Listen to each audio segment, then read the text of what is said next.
Bismillahirrahmanirrahim. Assalamualaikum warahmatullahi wabarakatuh. Haturan mitra dangu sadayana, alhamdulillah dina dinten ayeuna simkuring seja nyangakeun deui carita pondok dina judul Lud, karya pangresana Bapak Haji Usep Romli HM, ngahaja ku simkuring dibantun dina majalah Manglek nomor 1811 anu medar dina kaping 1 Mei tahun 2003. Mitra dangu sadayana, kumaha leunjeuranana ieu carita pondok nu judulna Lud? Sumangga urang sami bandungan ku sadayana nyanggakeun.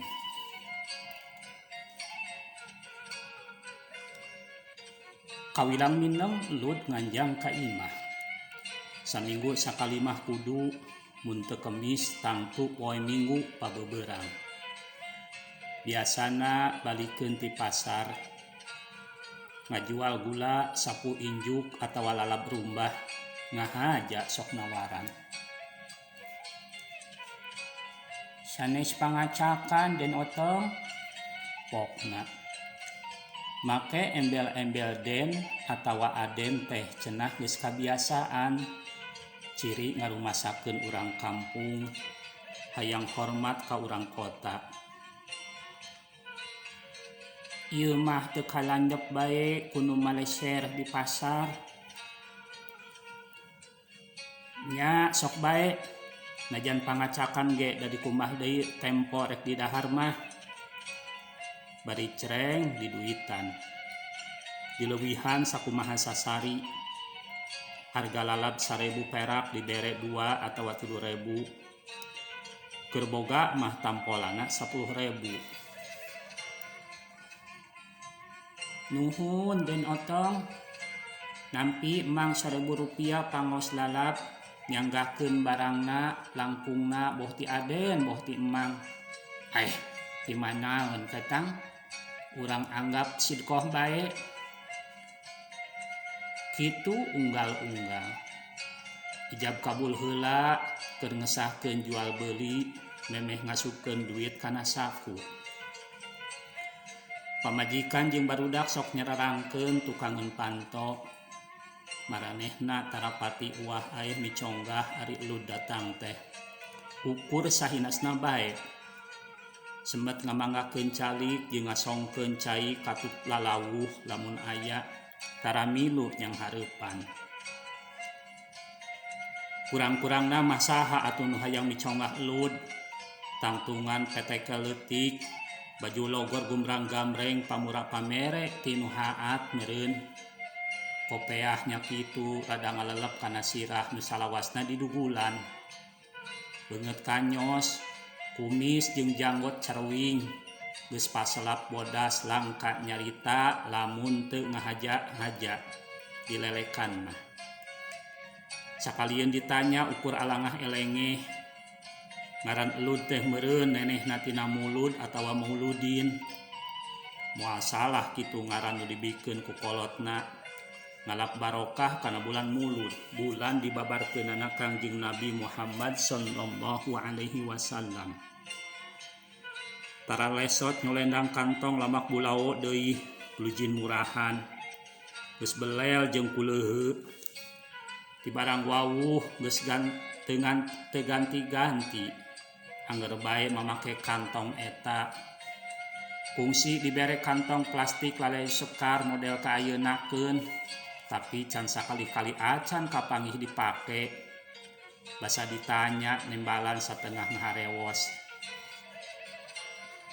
Kantong favarin Den Otong diweuteungkeun, moal dianggo palgi linggisi ka pasar. Ongkoh emang meumeut kana kantong ieu. Kantong umamaya ceuk ninina barudak mah ageung eusina hampang mawanya. Teuing naon eusi eta kantong Umar Maya teh, da saban-saban merkis bae, balanjaan kawasna keur bubutuh sapopoe. Najan awak leutik petekel, Lud cangker pisan. Lempang ngiciprit gancang, maklum turun unggal tanjakan. Di imahna di Cihempik lamping kaler gunung Parukuyan ka pasar kacamatan nu aya di lamping kidul aya kana 15 kilona najan mudun.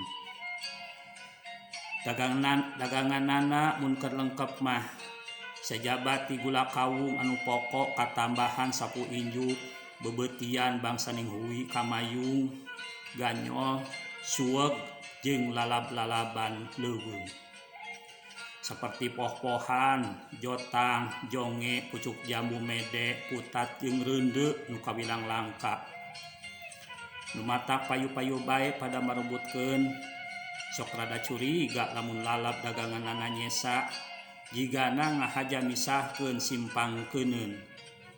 Lain nu teu kalandep kudu milih lalaban langka model kitu hese rek nyesana.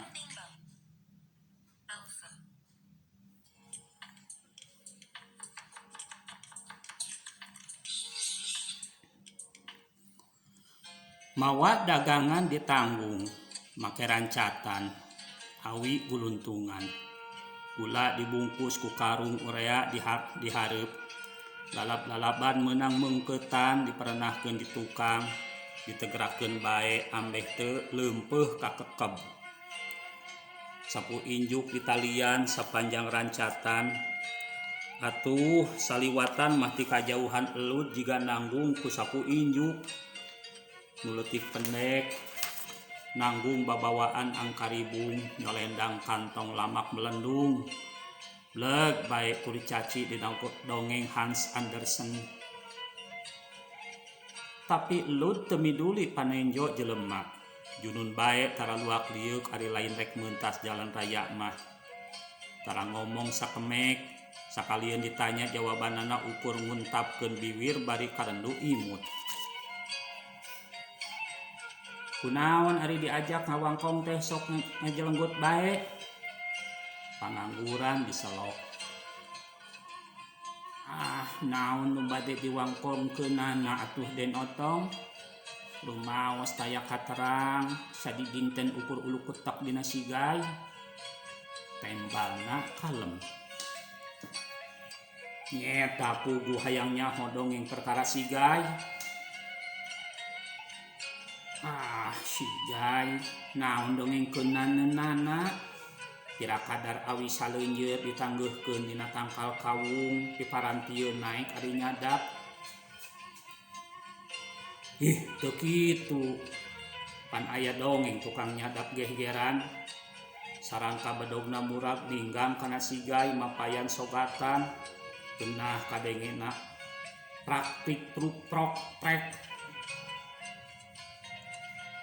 Elut neuteup ku panonna nu ceuleuyeut.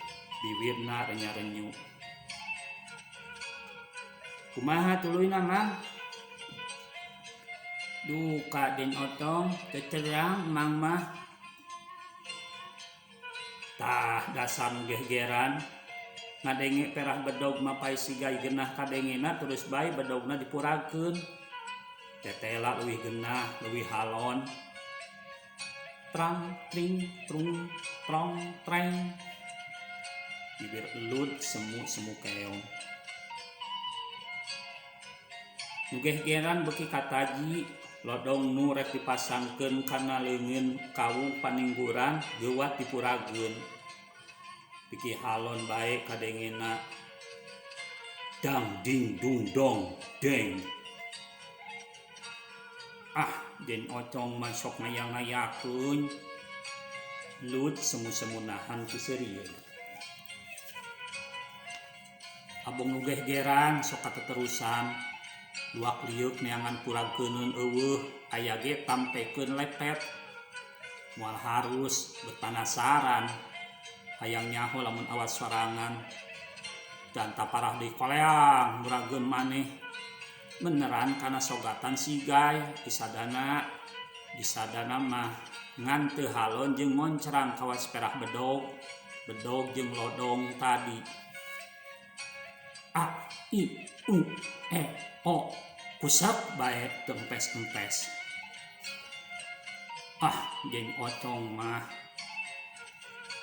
Lut ngabelehem teu ngagak-gak teu ngabarakatap. Batur mah ngadenge dongeng kitu meureun teu ngeuh kai seeleun. Hadena emang mah teu geh-geran jeung ongkoh nyadapna oge moal kalakonan deui.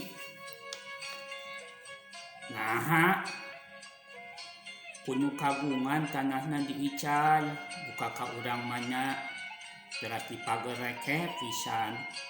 Mun den otong da emang mah ukur nyadap nungah kawitna ge sanes kawung gagaduhan. Paingan sababaraha kali kapanggih teu mawa gula. Nyumawi leungit hiji sumber kasab Lut, dua meureun jeung injuk disapueun. Tinggal bebetian jeung lalab rumbah nu bisa keneh diala teh. Eta ge biheung, da lain tina tanahna sorangan. Sarua nengah kawas nyadap.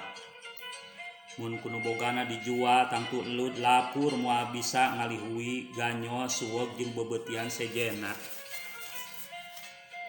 Moal bisa ngundur poh-pohan, jonge, jotang, pucuk jambu mede, putat jeung reundeuk.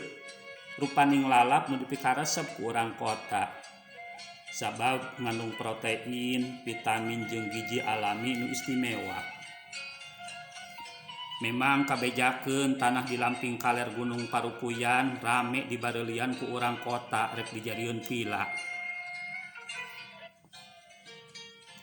Mapang pidatangeun jalan tol nu bakal ngembat ti Cileunyi ka Malangbong. Tanah di lamping kidul oge boa ka Barerang leah ku lambaran juta ngamilyar. Kajeun pangeusina nyalingkir ka wewengkon anyar. Jalan can anggeus dua lawang kahirupan Lut geus ditutup.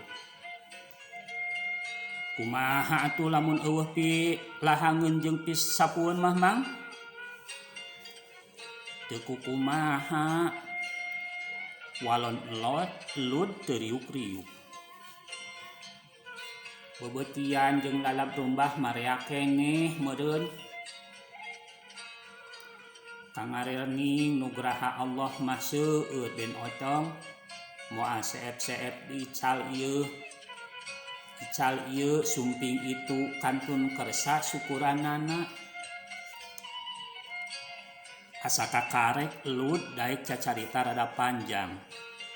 Biasana ukur nguntap nyebut sumuhun, mangga, diselang ngargot cai susuguh jeung nyerebungkeun haseup udut pahpir. Ngan ari tanahna dijual mah terus dipager kekep moal bisa kaala deui ku urang. Manyawi bae henteu sadayana diical sareng teu dipager kekep. Bari nu kagunganana kersaeun di tengah ku emang. Nepi kalau hampir lohor Lut manjangna. Biasana ukur saliwat mikeun lalap narima duit nginum atawa barang dahar susuguh terus pamitan. Hayang geura nepi ka imah nganyahokeun ditungguan ku hawu ngelun. Usaha koreh-koreh cok meunang ayeuna keur pakeun ayeuna. Ongkoh nini-nini sok ngagamreng ari emang ilat mulang teh. Lut kungsi nyarita saliwat ngeunaan sok rurusuhan indit jeung nyabit-nyabit pamajikanana nu tara lunta ti imah. Sagawe-gawe di lembur bae, mundut lalap jeung kula kali bebetian dagangkeuneun isukan. Timburuan meureun Mang.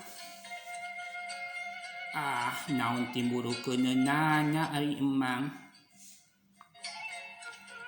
Hampir lohor ti dieu nepi ka ditu tangtu geus deukeut ka asar.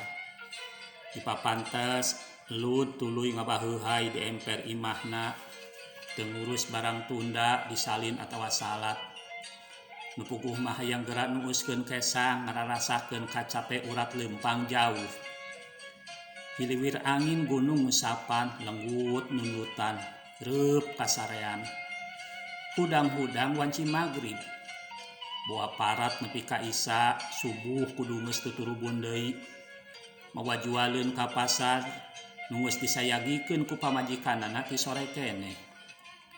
Biheung kaburu salat heula biheung henteu. Kangaranan balap jeung beurang bisi kaburu bijil mata poe. Karipuh hirup kamiskinan nu meuli ti zaman ka zaman nimbulkeun rupa-rupa akibat keur jalma-jalma samodel eluh. Paeh poso neangan pangupah jiwa dug huluk pet nyawa nepi karea nu teu kaburu malire waktu. Macul ti isuk jedur nepi ka sore jeder bororaah kaburu reureuh beberesih jeung madepkeun diri ka kiblat. Tanaga jeung kasempetan ditemplukeun kana pakulian. Mudag buruhan nu bisa dipake nendunan bubutuh jasmani sapoen ayeuna isukan mah kumaha isuk bae. Bubutuh rohani mah biheung kumaha ongkoh saha nu rek haat nu badananana. Wewengkon jolok teu kaudag ku tukang dakwah teu kaberi ku mubalik. Dina ayana ge nu daek lumanto kalebah dinya kudu ridho olok ongkos tina pesak sorangan. Bari jeung moal narima pamulang pangrupa amplop kandel sakumaha kailaharan di kota. Estuning cai atah nya-nya. Jalma-jalma nu katalikung ku kamiskinan pantar elut sabatur-batur. Biheung geus kahontal ku aweuhan rukun iman jeung rukun Islam biheung acan. Nu matak pantes rea kabejakeun lemur-lemur singkur mandala singkah. Rea dijorag ku para misionaris nu teu lebar ngawur-ngawur pangolo panyombo. Timimiti bungkusan mie beasiswa layanan kesehatan jeung wangunan sakola tohaga. Matak pantes rea kabejakeun urang kampung Baulisung nu ti bubudak geus maca sahadat jeung disunatan loba nu ngaleok ka dinya. Pak, telepon. Si bungsu ngageuingkeun lamunan. Rada pohara nepi ka teu kadenge telepon ngirining gancang diburu. Cacarita sakedeung gura-giru neangan salin. Aya naon rurusuhan? Pamajikan heraneun ningali dangdan garudas garidus.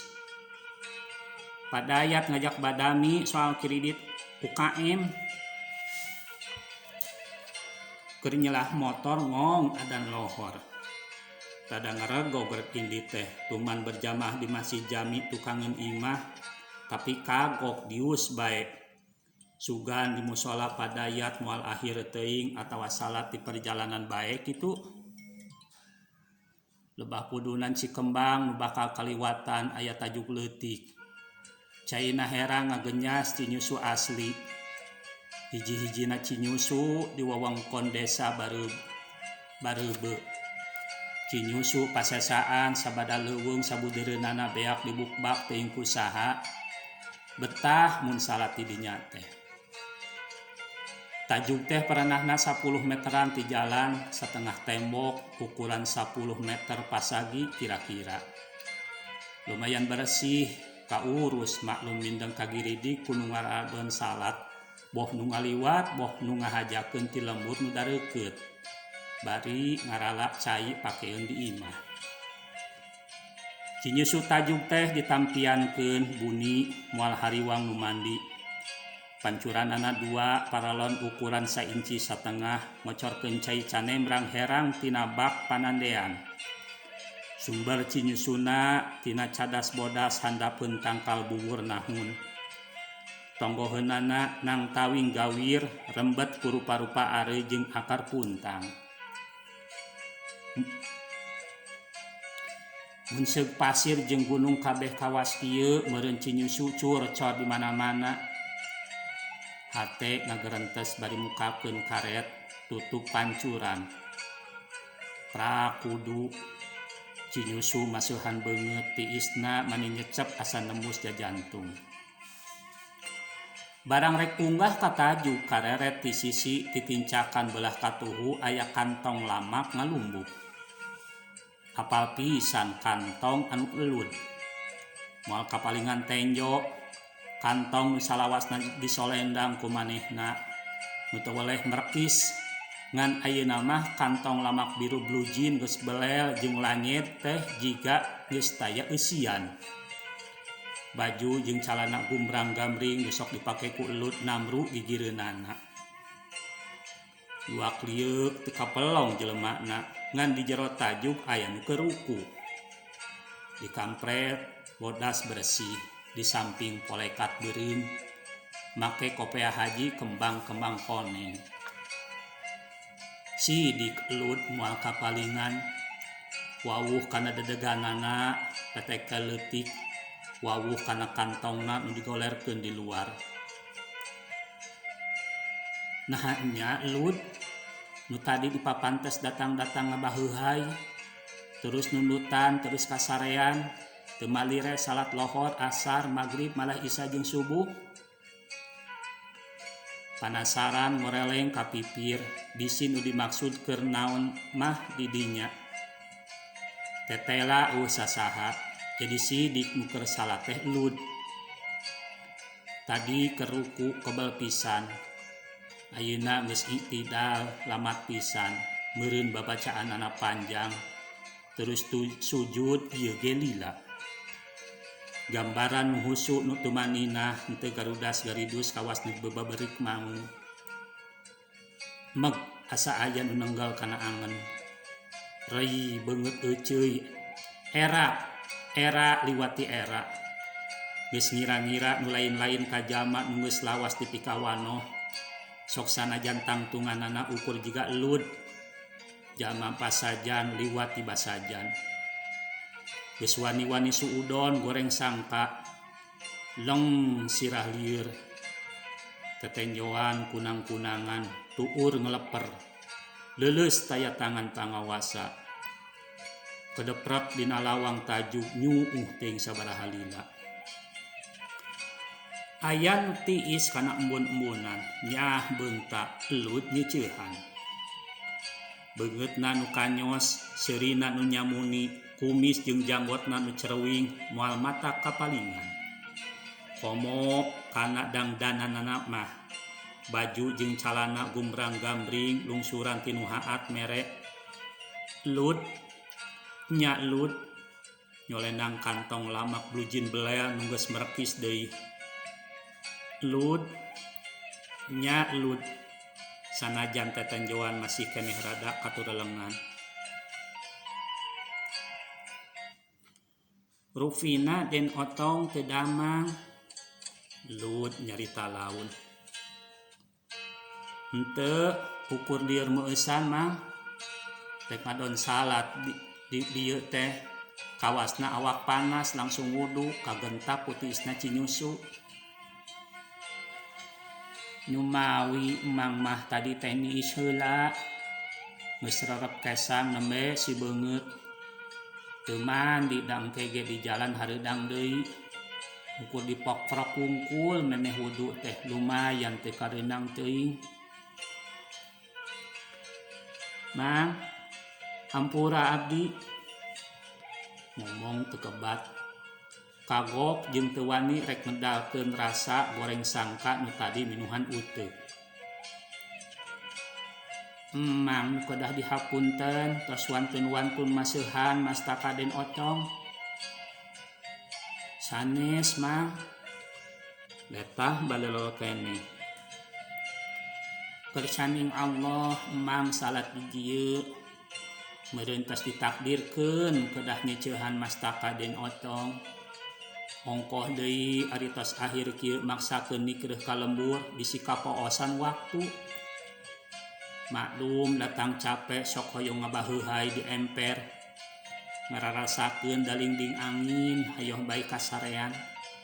Boa-boa labas nepi ka sareupna. Atawa boa nepi ka isya, asar jeung magrib lapur.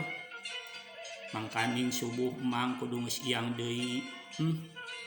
Mun teh emang kitu lapur teh dunya teh akhirat. Di dunya ukur pangala tukang balantik leleutikan, di akhirat moal kabagian pahala. Allahu Rabbi, la haula wala quwwata illa billahil aliyil azim. Segruk lu cerik semuka nyirian, nyuuh kana tuurna karek harita.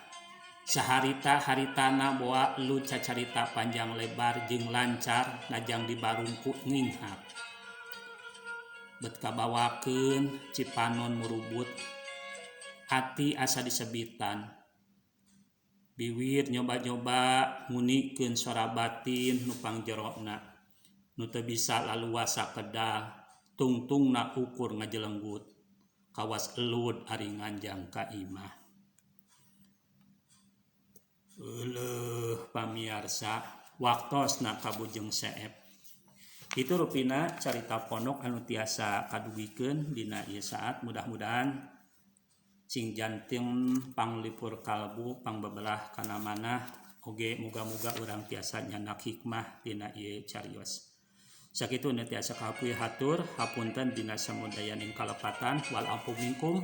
Wassalamualaikum warahmatullahi wabarakatuh. Cag permios.